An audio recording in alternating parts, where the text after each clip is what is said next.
ఆఖరికి ప్రసాదంలో కూడా ఇంత దారుణమైన కల్తీ చేస్తున్నారు చూడండి. మరి ఇంత దారుణమా? ఎంతో గౌరవంగా చూసుకుంటాం. ప్రసాదం అంటే ఎంతో గౌరవం ఉంటుంది. హిందువుల మనోభావాలు దెబ్బతీసే విధానం కాదా ఇది? మరి దీనికి ఎవరు జవాబు చెప్పాలి? ఇప్పుడు పెద్దమ్మ తల్లి టెంపుల్, జూబ్లీహిల్స్ పెద్దమ్మ తల్లి టెంపుల్లో కొన్న ప్రసాదం ఇది.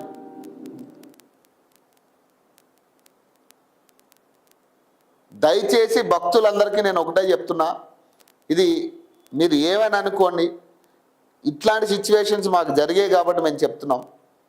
ఇట్లాంటి సిచ్యువేషన్స్ జరుగుతున్నాయి కాబట్టి మీరు కూడా 1కి 2 సార్లు మీరు కొన్న ప్రసాదాన్ని చెక్ చేసుకోండి.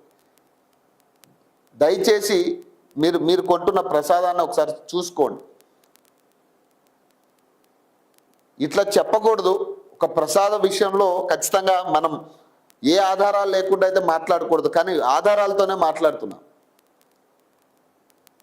దీన్ని చూశాక ఎన్ని లడ్డూలు ఇట్లాంటి పరిస్థితులు ఉన్నాయి, ఎంతమంది బయటకు వచ్చి చెప్పుకోలేని సిచ్యువేషన్లో ప్రసాదమే కదా సరే అని పక్కన పెట్టేసిరు అనేది తెలీదు. కానీ కనీసం మా దృష్టికి వచ్చిన వాటినైనా మేము చూపించాలనే విధానంలో ఇచ్చేస్తున్నాం.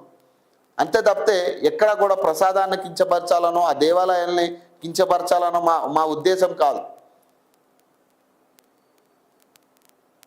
మెయింటెనెన్స్ లోపం వల్ల జరుగుతున్న పరిస్థితులు ఇవన్నీ కూడా.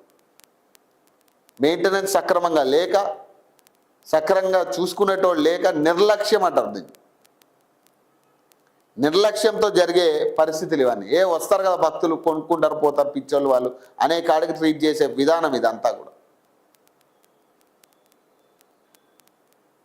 సో కాబట్టి ఖచ్చితంగా భక్తులు కూడా ఒకసారి మీరు కొన్న ప్రసాదాలు ఎట్లాంటివి ఏమైనా ఉంటే కింద కామెంట్ చేయండి. ఖచ్చితంగా మీకు ఏదైనా ఇట్లాంటి ఇష్యూస్ రేజ్ అయినాయి ఒకసారి కామెంట్ చేయండి. ఖచ్చితంగా వీటి మీద మనం గొంతులు ఏమనెత్తాల్సిన పరిస్థితి. లేకపోతే ఇదే కంటిన్యూ అయితే గనక ఖచ్చితంగా